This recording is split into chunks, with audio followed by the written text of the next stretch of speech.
Voici la question 9 avec ses 5 choix possibles.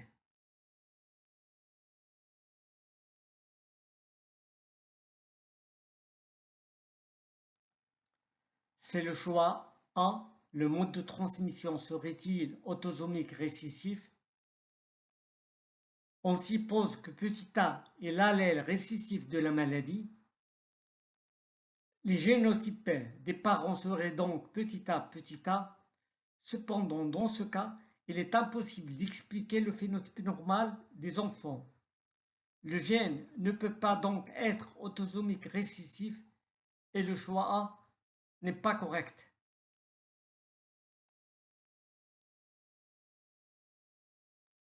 Je réserve la solution B pour plus tard et je vais analyser le choix C.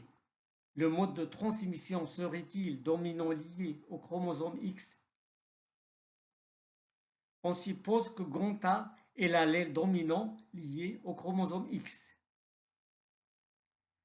Le génotype de la mère serait X grand A ou bien X grand A, X petit a. Le génotype du père serait X grand A, Y. Le génotype de la fille 3 serait donc X grand A ou X grand A, X petit a, c'est-à-dire que la fille 3 serait malade. Or, la fille 3 est normale.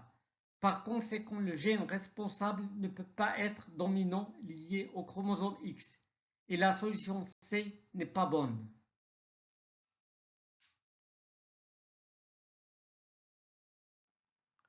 Pour le choix D, le mode serait récessif lié au chromosome X.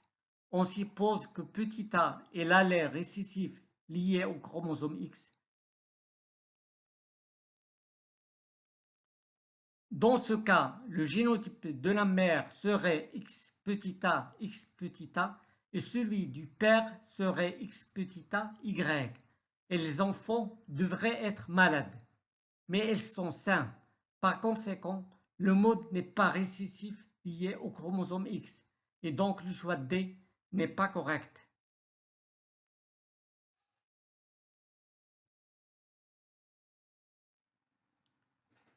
Nous arrivons à l'option E qui suppose que le mode serait lié au chromosome Y. Si cette hypothèse était correcte, le garçon 4 devrait être malade. Cependant, ce n'est pas le cas, ce qui indique que le gène n'est pas lié au chromosome Y. Le choix E est donc incorrect.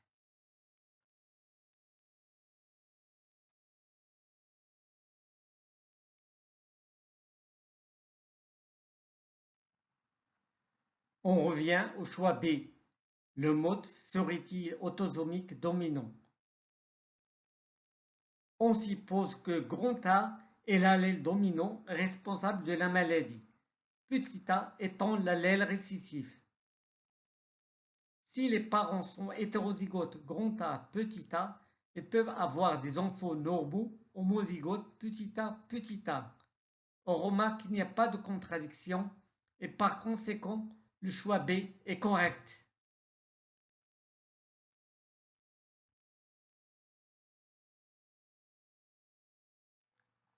Passons à la question 10 qui concerne l'hémoglobine.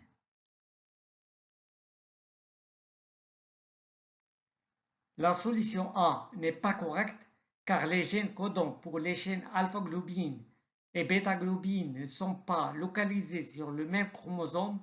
Le gène de la chaîne alpha est localisé sur le chromosome 16, tandis que le gène de la chaîne bêta est situé sur le chromosome 11.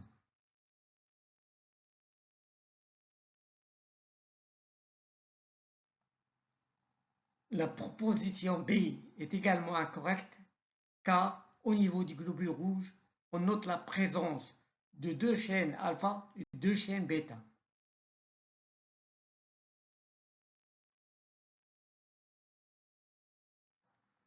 Le choix C n'est pas bon, car l'hémoglobine est formée de 2 chaînes alpha et 2 chaînes bêta et de 4 groupements M, chacun contenant un atome de fer.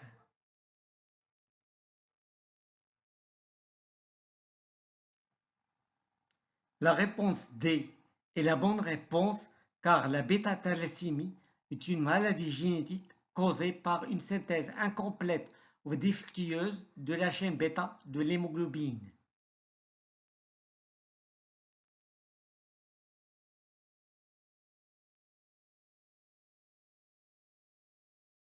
Le choix E n'est pas correct car la chaîne alpha de l'hémoglobine contient 141 acides aminés.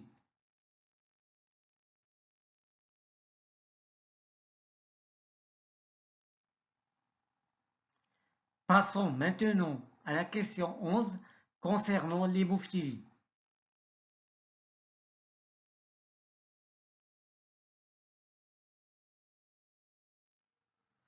La solution A est la bonne solution.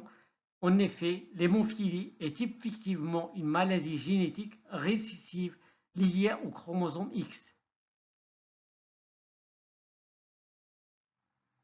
L'hémophilie n'est pas liée au chromosome Y, mais au chromosome X. Donc la proposition B est incorrecte.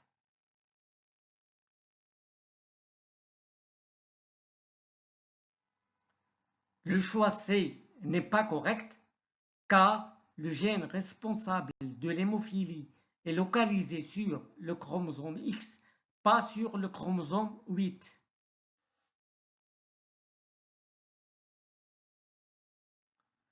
Le choix D n'est pas vrai. En effet, les femmes hétérozygotes ne montrent pas les symptômes graves de la maladie. Par contre, chez les femmes homozygotes, les symptômes peuvent être sévères. Le traitement de l'hémophilie implique généralement des transfusions de facteurs de coagulation, ce qui permet de contrôler les saignements et de gérer les symptômes.